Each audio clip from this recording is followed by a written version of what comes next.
ರಾಜ್ಯ ಸರ್ಕಾರದ ಭಾಷಣವನ್ನ ಓದದೆ ರಾಜ್ಯಪಾಲರು ಅಧಿವೇಶನದಿಂದ ತೆರಳಿದ್ರು. ಆದರೆ ರಾಜ್ಯಪಾಲರ ನಡೆ ಖಂಡಿಸಿ ಸಿಎಂ ಸಿದ್ದರಾಮಯ್ಯನವರು ಆಕ್ರೋಶ ವ್ಯಕ್ತಪಡಿಸಿದ್ದಾರೆ. ಅಧಿವೇಶನ ಉದ್ದೇಶಿಸಿ ಮಾತಾಡೋದು ರಾಜ್ಯಪಾಲರ ಕರ್ತವ್ಯ. ಅದು ಸರ್ಕಾರ ಬರೆದಂತ ಭಾಷಣವನ್ನ ರಾಜ್ಯಪಾಲರು ಓದೇ ಇಲ್ಲ. ಗವರ್ನರ್ ಅವರೇ ಬರೆದಂತ ಭಾಷಣವನ್ನ ಓದಿ ಹೋಗಿದ್ದಾರೆ. ಇದು ಸಂವಿಧಾನದ ಉಲ್ಲಂಘನೆ ಅಂತ ಸಿಎಂ ಆಕ್ರೋಶವನ್ನ ವ್ಯಕ್ತಪಡಿಸಿದ್ದಾರೆ. ರಾಜ್ಯಪಾಲರ ನಡೆ ಬಗ್ಗೆ ಸಚಿವರ ಜೊತೆ ಚರ್ಚೆ ಮಾಡ್ತೀನಿ, ಸುಪ್ರೀಂ ಕೋರ್ಟ್ಗೆ ಹೋಗೋ ಬಗ್ಗೆಯೂ ಚರ್ಚಿಸ್ತೀನಿ ಅಂತ ಸಿಎಂ ಕೊಟ್ಟಂತ ರಿಯಾಕ್ಷನ್. ರಾಜ್ಯಪಾಲರು ಕೇಂದ್ರ ಸರ್ಕಾರದ ಕೈಗೊಂಬೆಯಂತೆ ವರ್ತಿಸಿದ್ದಾರೆ. ಕೇಂದ್ರ ಸರ್ಕಾರ ಅವರ ಮಾಡಿರ್ತಕ್ಕಂಥ ತಪ್ಪನ್ನು ಮುಚ್ಚಿಕೊಳ್ಳಲಿಕ್ಕೋಸ್ಕರ ರಾಜ್ಯಪಾಲರ ಕೈಲಿ ಬೇರೆ ಭಾಷಣವನ್ನು ಓದಿಸಿದ್ದಾರೆ. ಜಿ ರಾಮ್ಜಿ VBG ರಾಮ್ಜಿ ಕಾಯ್ದೆಯನ್ನು ಹೊಸದಾಗಿ ಮಾಡಿದ್ದಾರೆ. ನಮ್ಮ ಸರ್ಕಾರದ ತೀವ್ರ ವಿರೋಧ ಇದೆ. ಇದು ಸಂವಿಧಾನ ಬಾಹಿರ. ಅವರ ಕರ್ತವ್ಯವನ್ನು ಪಾಲನೆ ಮಾಡಿಲ್ಲ. ಕ್ಯಾಬಿನೆಟ್ ತಯಾರು ಮಾಡಿದಂಥ ಭಾಷಣವನ್ನು ಓದ್ದೇನೆ ಅವರೇ ತಯಾರು ಮಾಡಿದಂಥ ಒಂದು ಪ್ಯಾರಾ ಭಾಷಣವನ್ನು ಓದಿ ಸಂವಿಧಾನದ ವಿಧಿಗಳಿಗೆ ವಿರೋಧ ಮಾಡಿದ್ದಾರೆ. ಇಲ್ಲ, ನಾವು ಕೋರ್ಟ್ಗೆ ಹೋಗ್ಬೇಕು, ಸುಪ್ರೀಂ ಕೋರ್ಟ್ನಲ್ಲಿ ಮೊಕದ್ದಮೆಯನ್ನು ಹೂಡಬೇಕು ಬೇಡವೋ ಅಂತಕ್ಕಂಥದ್ದನ್ನು ವಿಚಾರ ಮಾಡಿ ನಿಮಗೆ ತಿಳಿಸ್ತೀನಿ. ನಾನು ಈಗ ಕೂತ್ಕೊಂಡು ಮಾತಾಡ್ತೀನಿ, ಬೇರೆ ಮಂತ್ರಿಗಳ ಜೊತೆ ಮಾತಾಡ್ತೀನಿ, ಲಾ ಮಿನಿಸ್ಟರ್ ಜೊತೆಗೂ ಮಾತಾಡ್ತೀನಿ. ಆ ಮಾತಾಡಿ ಅಂತಿಮವಾಗಿ ನಿಮಗೆ ತಿಳಿಸ್ತೀನಿ. Therefore, it is not going to be the speech of the governor. He has not discharged his duties as per the Indian Constitution. He has not discharged his responsibilities as prescribed by the Indian Constitution. Therefore, we are going to protest against the attitude of the governor. We are examining to approach the Supreme Court or not. We will let you know. ರಾಜ್ಯಪಾಲರು ಕೇಂದ್ರ ಸರ್ಕಾರದ ಕೈಗೊಂಬೆಯಂತೆ. ಈ ಬಗ್ಗೆ ಹೆಚ್ಚಿನ details ಅನ್ನ ಕೊಡ್ತಾರೆ ನಮ್ಮ ಪ್ರತಿನಿಧಿ ಮಾರುತೇಶ್. ನೇರ ಸಂಪರ್ಕದಲ್ಲಿ ಜಾಯ್ನ್ ಆಗಿದ್ದಾರೆ, ಹೆಚ್ಚಿನ ಡೀಟೇಲ್ಸ್ ಅನ್ನ ಕೊಡ್ತಾರೆ. ಜೊತೆಗೆ ರಾಜಕೀಯ ವಿಶ್ಲೇಷಕರಾದಂತ ಪ್ರಶಾಂತ್ ನಾಥ್ ಕೂಡ ನೇರ ಸಂಪರ್ಕದಲ್ಲಿ ಜಾಯ್ನ್ ಆಗಿದ್ದಾರೆ. ಮಾರುತೇಶ್, ನಾನು ನಿಮ್ಮನ್ನ ಮೊದಲನೇದಾಗಿ ಕೇಳೋದಾದ್ರೆ, ಇವತ್ತು ಏನೆಲ್ಲ ಹಂಗಾಮ ಆಯ್ತಲ್ಲ ಸೆಷನ್ ನಲ್ಲಿ, ಅದರ ಒಂದು ಮುನ್ಸೂಚನೆ ನೆನ್ನೆನೇ ಸಿಕ್ಕಿತ್ತು. ಆದ್ರೆ ಇವತ್ತು ಬೆಳಿಗ್ಗೆಯಿಂದ ಸದನದಲ್ಲಿ ಬಹಳಷ್ಟು ನಡೆದು ಹೋಗಿದೆ. ರಾಜ್ಯಪಾಲರು ಭಾಷಣವನ್ನ ಓದದೆ ಹೊರ ನಡೆದ ನಂತರ ಏನೆಲ್ಲ ಬೆಳವಣಿಗೆಗಳಾಗ್ತಾ ಇದೆ? ಶ್ವೇತಾ, ಇದು ನಿರೀಕ್ಷಿತ ಬೆಳವಣಿಗೆ. ಯಾಕೆಂದರೆ ರಾಜ್ಯಪಾಲರು ನಿನ್ನೆ ಸರ್ಕಾರ ಕೊಟ್ಟಂಥ ಭಾಷಣವನ್ನು ನಾನು ಓದಲ್ಲ, ನಾನು ಸದನಕ್ಕೆ ಹಾಜರಾಗಲ್ಲ ಅನ್ನುವಂತಹ ಮೆಸೇಜನ್ನೇ ಸರ್ಕಾರಕ್ಕೆ ಪಾಸ್ ಮಾಡಿದ್ರು. ಮುಖ್ಯ ಕಾರ್ಯದರ್ಶಿಗಳನ್ನು ಕರೆದು ಸರ್ಕಾರಕ್ಕೂ ಕೂಡ ನಿರೀಕ್ಷೆ ಇತ್ತು ಈ ಥರದ ಒಂದು ಬೆಳವಣಿಗೆ ಇವತ್ತು ಆಗಬಹುದು ಅಂತ. ಸೊ ಈ ಬೆಳವಣಿಗೆಯ ಕಾರಣಕ್ಕಾಗಿ, ಅಥವಾ ಒಂದು ವೇಳೆ ಅವರು ಬರದೇ ಇದ್ರೂ ನಾವು ತಯಾರಿ ಮಾಡ್ಕೊಳ್ತೀವಿ ಅಂತೇಳಿ AG ಶಶಿಕಿರಣ್ ಶೆಟ್ಟಿ ಅವರನ್ನು ಕೂಡ ದೆಹಲಿಗೆ ಕಳಿಸಿದ್ರು. ಒಂದು ವೇಳೆ ರಾಜ್ಯಪಾಲರು ಬರದೇ ಇದ್ದರೆ ಸುಪ್ರೀಂ ಕೋರ್ಟ್ನಲ್ಲಿ ಮುಖ್ಯ ನ್ಯಾಯಾಧೀಶರ ಮುಂದೆ ಅರ್ಜಿ ಸಲ್ಲಿಸೋದಕ್ಕೂ ಕೂಡ ಸರ್ಕಾರ ರೆಡಿಯಾಗಿತ್ತು. ಸೊ ಇವತ್ತು ರಾಜ್ಯಪಾಲರು ಬಂದು ಅವರ ಕರ್ತವ್ಯ ಪಾಲನೆ ಮಾಡಿದ್ದಾರೆ. ಆದರೆ ಕರ್ತವ್ಯ ಪಾಲನೆಯಲ್ಲಿ ಲೋಪ ಆಗಿದೆ ಅನ್ನೋದಂತೂ ಬಹಳ ಸ್ಪಷ್ಟ. ಯಾಕಂದರೆ ಸರ್ಕಾರ ಕೊಟ್ಟಂಥ ಭಾಷಣವನ್ನು ಪೂರ್ಣ ಓದಲಿಲ್ಲ. 3-4 ಸಾಲುಗಳನ್ನು ಓದಿ ಭಾಷಣವನ್ನು ಮೊಟಕುಗೊಳಿಸಿ ಅವರು ಹೊರ ನಡೆದರು. ಈ ಸಂದರ್ಭದಲ್ಲಿ ಅವರನ್ನು ಅಡ್ಡಗಟ್ಟುವಂಥ ಪ್ರಯತ್ನ ಕಾಂಗ್ರೆಸ್ ಶಾಸಕರಿಂದ ಆಯಿತು. BJP ಶಾಸಕರು ಅದನ್ನು ವಿರೋಧಿಸುವಂತಹ ಘೋಷಣೆಗಳನ್ನು ಕೂಗಿದ್ರು. ಕಾಂಗ್ರೆಸ್ ಸರ್ಕಾರದ ವಿರುದ್ಧ ಆಕ್ರೋಶವನ್ನು ಹೊರಹಾಕಿದ್ರು. ರಾಜ್ಯಪಾಲರನ್ನು ಅವಮಾನ ಮಾಡುವ ರೀತಿಯಲ್ಲಿ ಶಾಸಕರು ಗೂಂಡಾವರ್ತನೆಯನ್ನೇ ತೋರಿಸಿದ್ರು ಅನ್ನುವಂಥ ಆರೋಪವನ್ನು ಮಾಡಿದರು.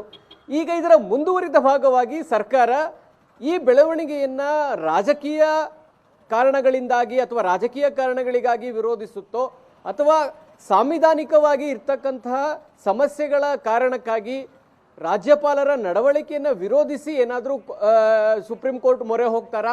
ಈ ಕುತೂಹಲಗಳು ಉಳಿದಿದ್ದಾವೆ. ಅಥವಾ ರಾಜ್ಯಪಾಲರ ವಿರುದ್ಧ ರಾಷ್ಟ್ರಪತಿಗಳಿಗೆ ಏನಾದರೂ ದೂರು ಕೊಡೋಕ್ಕಾಗತ್ತಾ? ಅಥವಾ ರಾಜ್ಯಪಾಲರನ್ನ ನೀವು ವಾಪಸ್ ಕರೆಸ್ಕೊಳ್ಳಿ, ಯಾಕೆಂದರೆ ಅವರು ಸಾಂವಿಧಾನಿಕ ಕರ್ತವ್ಯವನ್ನು ನಿಭಾಯಿಸುವಲ್ಲಿ ಲೋಪ ಎಸಗಿದ್ದಾರೆ, ಹಾಗಾಗಿ ಅವ್ರನ್ನ ವಾಪಸ್ ಕರೆಸ್ಕೊಳ್ಳಿ ಅನ್ನುವಂಥ ನಿರ್ಣಯವನ್ನು ಎರಡೂ ಬಂದರೆ ವಿಧಾನಸಭೆ ಮತ್ತು ವಿಧಾನ ಪರಿಷತ್ನಲ್ಲೂ ತೆಗೆದುಕೊಳ್ತಾರಾ? ಈ ಎಲ್ಲ ಚರ್ಚೆಗಳು ಈಗ ಚರ್ಚೆಯ ಹಂತದಲ್ಲಿದೆ. ಅಂತಿಮವಾಗಿ ಸರ್ಕಾರ ಯಾವ ತೀರ್ಮಾನ ಮಾಡುತ್ತೆ ಅನ್ನುವಂಥ ಕುತೂಹಲಗಳು ಉಳಿದಿದ್ದಾವೆ. ಆದರೆ ಒಂದಂತೂ ಸ್ಪಷ್ಟ, ರಾಜ್ಯಪಾಲರು ಬರದೇ ಇದ್ದಿದ್ದರೆ ನಿಶ್ಚಿತವಾಗಿಯೂ ಒಂದು ಸಾಂವಿಧಾನಿಕ ಬಿಕ್ಕಟ್ಟು ಏರ್ಪಡ್ತಾ ಇತ್ತು, ಅಧಿವೇಶನವೇ ನಡೀತಾ ಇರಲಿಲ್ಲ. ರಾಜ್ಯಪಾಲರು ಬಂದಿದ್ದಾರೆ, ಆದರೆ ಅವರ ಕರ್ತವ್ಯ ಪಾಲನೆಯಲ್ಲಿ ಲೋಪ ಆಗಿದೆ. ಸೊ ಇದನ್ನು ಯಾವ ಆ್ಯಂಗಲ್ನಲ್ಲಿ ಸರ್ಕಾರ ನೋಡುತ್ತೆ ಮತ್ತು ಇದಕ್ಕೆ ರಾಜ್ಯಪಾಲರ ಈ ನಡವಳಿಕೆಯನ್ನು ವಿರೋಧಿಸಲಿಕ್ಕೆ ಸರ್ಕಾರದ ಮುಂದೆ ಇರ್ತಕ್ಕಂಥದ್ದೇನು ನಿರ್ಣಯಗಳನ್ನು ಕೈಗೊಳ್ಳೋದು, ವಿಧಾನಸಭೆ ಇರ್ಬೋದು, ಪರಿಷತ್ತಲ್ಲಿ ನಿರ್ಣಯ ತೆಗೆದುಕೊಂಡು ಕೇಂದ್ರ ಸರ್ಕಾರ ಕಳಿಸ್ಕೊಡುವಂಥದ್ದು ಇರ್ಬೋದು. ಇನ್ನೊಂದು ಕಡೆ ಕ್ಯಾಬಿನೆಟ್ನಲ್ಲಿ ರಾಜ್ಯಪಾಲರ ಈ ನಡವಳಿಕೆಯನ್ನ ತೀವ್ರವಾಗಿ ಖಂಡಿಸಿ ಆ ನಿರ್ಣಯವನ್ನ ರಾಜ್ಯಪಾಲರಿಗೆ ಕಳಿಸ್ಕೊಡೋದಕ್ಕೂ ಕೂಡ ಕ್ಯಾಬಿನೆಟ್ ತೀರ್ಮಾನವನ್ನು ತೆಗೆದುಕೊಳ್ಬಹುದು. ಈಗ ಸಚಿವ ಸಂಪುಟ ಸಭೆ ಕೂಡ ಆರಂಭ ಆಗಿದೆ. ಸಭೆಯಲ್ಲಿ ಏನೇನು ಚರ್ಚೆಗಳಾಗುತ್ತೆ, ಅದರ ಮೇಲೆ ಏನು ಮುಂದಿನ ಸರ್ಕಾರದ ಹೋರಾಟಗಳು ಹೇಗಿರುತ್ತೆ ಅನ್ನುವಂಥ ಕುತೂಹಲಗಳು ಉಳಿದಿದ್ದಾವೆ. ಆದರೆ ಈ ಬೆಳವಣಿಗೆ ನಡಿಬಾರ್ದಿತ್ತು. ತಮಿಳುನಾಡು, ಕೇರಳದಲ್ಲಿ ಆದಂತಹ ಬೆಳವಣಿಗೆ ಈಗ ರಾಜ್ಯದಲ್ಲೂ ಮುಂದುವರಿತಾ ಇರತಕ್ಕಂಥದ್ದು ಒಳ್ಳೆ ಬೆಳವಣಿಗೆ ಅಲ್ಲ ಅನ್ನೋದಂತೂ ಬಹಳ ಸ್ಪಷ್ಟ. ಶ್ವೇತಾ, ಓಕೆ, ಈಗ ಸರ್ಕಾರ ಕೇಳ್ತಾ ಇತ್ತು, ಒಂದು ವೇಳೆ ರಾಜ್ಯಪಾಲರು ಅಧಿವೇಶನಕ್ಕೆ ಬಂದೇ ಇಲ್ಲ ಅಂದಿದ್ರೆ ಅದ್ರ ಕಥೆನೇ ಬೇರೆ ಇರ್ತಾ ಇತ್ತು. ಆದ್ರೆ ಬಂದ್ರು, ಆದ್ರೆ ತಾವು ಕೊಟ್ಟಂತ ಭಾಷಣ ಓದಿಲ್ಲ ಅಂತ. ಆದ್ರೆ ಇಲ್ಲಿ ತನಕ ಸರ್ಕಾರ ಕೇಳ್ತಾ ಇದ್ದಿದ್ದು ಕಾನೂನಾತ್ಮಕವಾಗಿ ನಾವು ಹೆಜ್ಜೆ ಇಡ್ತೀವಿ ಅಂತ. ಆದ್ರೆ ಈಗ ಕಾನೂನಾತ್ಮಕವಾಗಿ ಹೋರಾಟ ಬೇಡ, ಆದ್ರೆ ಈ ರಾಜ್ಯಪಾಲರ ನಡೆ ಖಂಡಿಸ್ತೀವಿ ಅನ್ನೋದಕ್ಕೆ ಮಾತ್ರ ಸೀಮಿತ ಆಗಿದೆಯಾ ಸರ್ಕಾರ? ಅಲ್ಲ ಸಾಕ, ಯಾಕೆಂದ್ರೆ ಈಗ ರಾಜ್ಯಪಾಲರ ಭಾಷಣ ಓದ್ಲಿ ಬಿಡ್ಲಿ, ರಾಜ್ಯಪಾಲರು ಅಧಿವೇಶನಕ್ಕೆ ಬಂದಿರುವ ಕಾರಣಕ್ಕಾಗಿ ಅಜೆಂಡಾ ಆರಂಭ ಆದಾಗೆ ಲೆಕ್ಕ. ಅಜೆಂಡಾದಲ್ಲಿ ಏನಿತ್ತು, ರಾಜ್ಯಪಾಲರಿಂದ ಜಂಟಿ ಅಧಿವೇಶನವನ್ನು ಉದ್ದೇಶಿಸಿ ರಾಜ್ಯಪಾಲರ ಭಾಷಣವನ್ನ ಮಾಡಬೇಕು ಅನ್ನುವಂಥದ್ದು. ಈಗ ರಾಜ್ಯಪಾಲರು ಬಂದಾಗ ಆ ಅಜೆಂಡಾಗೆ ಚಾಲನೆ ಸಿಕ್ಕಿದೆ. ರಾಜ್ಯಪಾಲರು ಓದ್ಲಿ ಬಿಡ್ಲಿ, ಆ ಒಂದು ರಾಜ್ಯಪಾಲರ ಭಾಷಣವನ್ನ ವಿಧಾನಸಭೆಯಲ್ಲಿ ಈಗಾಗಲೇ ಟೇಬಲ್ ಮಾಡಲಾಗಿದೆ. ಅದರ ಮೇಲೆ ಒಂದನ ನಿರ್ಣಯ ಈಗ ನಾಳೆಯಿಂದ ಅದರ ಮೇಲೆ ಚರ್ಚೆಗಳ ಆರಂಭ ಆಗುತ್ತೆ. ಅದರ ಮೇಲೆ ಒಂದನ ನಿರ್ಣಯವನ್ನ ಕೈಗೊಳ್ಳುತ್ತಾರೆ. ಆದರೆ ಕ್ಯಾಬಿನೆಟ್ನ ಸಲಹೆ ಸೂಚನೆಗಳ ಮೇಲೆ ರಾಜ್ಯಪಾಲರು ಸಾಂವಿಧಾನಿಕವಾಗಿ ಕರ್ತವ್ಯವನ್ನ ನಿಭಾಯಿಸಬೇಕು. ಆ ಕರ್ತವ್ಯವನ್ನ ನಿಭಾಯಿಸುವಲ್ಲಿ ಲೋಪ ಎಸಗಿರುವ ಕಾರಣಕ್ಕಾಗಿ ಇದನ್ನ ಕಾನೂನಿನ ಮೊರೆ ಹೋಗಿ ಏನಾದರೂ ರಾಜ್ಯಪಾಲರಿಗೆ ಪಾಠ ಕಲಿಸುವಂತ ಕೆಲಸವನ್ನ ಸರ್ಕಾರ ಏನಾದರೂ ಮಾಡುತ್ತಾ ಅನ್ನುವಂಥ ಪ್ರಶ್ನೆಗಳು ಉಳಿದಿದ್ದಾವೆ. ಆ ಕಾರಣಕ್ಕಾಗಿ ಇವತ್ತು ಕ್ಯಾಬಿನೆಟ್ನಲ್ಲಿ ಈ ಬಗ್ಗೆ ಚರ್ಚೆ ನಡೆಸಬಹುದು. ಅಂತಿಮವಾಗಿ ಕಾನೂನು ತಜ್ಞರ ಸಲಹೆಯನ್ನ ಪಡೆದ ಬಳಿಕವಷ್ಟೇ ಆ ತೀರ್ಮಾನಗಳನ್ನು ತೆಗೆದುಕೊಳ್ಳುತ್ತೆ. ಒಂದು ನ್ಯಾಯಾಲಯದಲ್ಲಿ ಹೋರಾಟ, ಇನ್ನೊಂದು ನ್ಯಾಯಾಲಯದ ಹೊರಗಿನ ಹೋರಾಟ. ರಾಜ್ಯಪಾಲರ ವಿರುದ್ಧ ಈಗಾಗಲೇ ಸಾಕಷ್ಟು ದಿನಗಳಿಂದ ಆರೋಪ ಕೇಳಿ ಬಂದಿರೋದು, ಕೇಂದ್ರ ಸರ್ಕಾರದ ಕೈಗೊಂಬೆಯಾಗಿ ಕೆಲಸ ಮಾಡ್ತಾ ಇದ್ದಾರೆ, ಕೇಂದ್ರ ಸರ್ಕಾರದ ನಿರ್ದೇಶನದಂತೆ ಅವರು ಕೆಲಸ ಮಾಡ್ತಾ ಇದ್ದಾರೆ ಅನ್ನುವಂಥ ಟೀಕೆಗಳು ಸರ್ಕಾರ ಬಂದಾಗ್ಲಿಂದಲೂ ಕೂಡ ರಾಜ್ಯಪಾಲರ ಆ ನಡವಳಿಕೆಗಳಲ್ಲಿ ಕಾಣಿಸ್ತಾ ಇದೆ.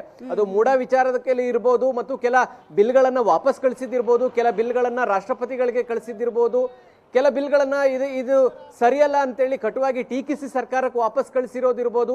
ಜೊತೆಗೆ ಕೆಲ ಸಚಿವರ ಮೇಲೆ ದೂರುಗಳು ಬಂದಾಗ ಇಮಿಡಿಯೇಟ್ ಆಕ್ಷನ್ ಮಾಡಿದ್ದಾರೆ. ಆದರೆ JDS ಮತ್ತು BJP ನಾಯಕರ ಮೇಲೆ ಇರ್ತಕ್ಕಂತಹ ಅನುಮತಿ ಕೇಳಿ ಪ್ರಸ್ತಾವನೆ ಸಲ್ಲಿಸಿದಾಗ ಅದಕ್ಕೆ ಅನುಮೋದನೆ ಕೊಡದೆ ಹಾಗೆ ಇಟ್ಕೊಂಡಿರ್ತಕ್ಕಂಥ ಬೆಳವಣಿಗೆ ಇರ್ಬೋದು.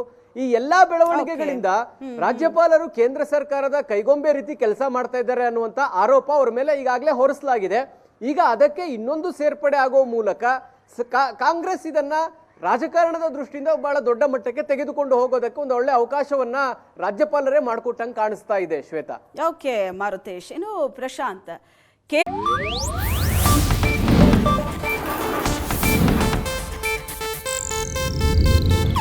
ಇದು ಏಷ್ಯಾನೆಟ್ ನ್ಯೂಸ್ ನೆಟ್ವರ್ಕ್ ಪ್ರಸ್ತುತಿ.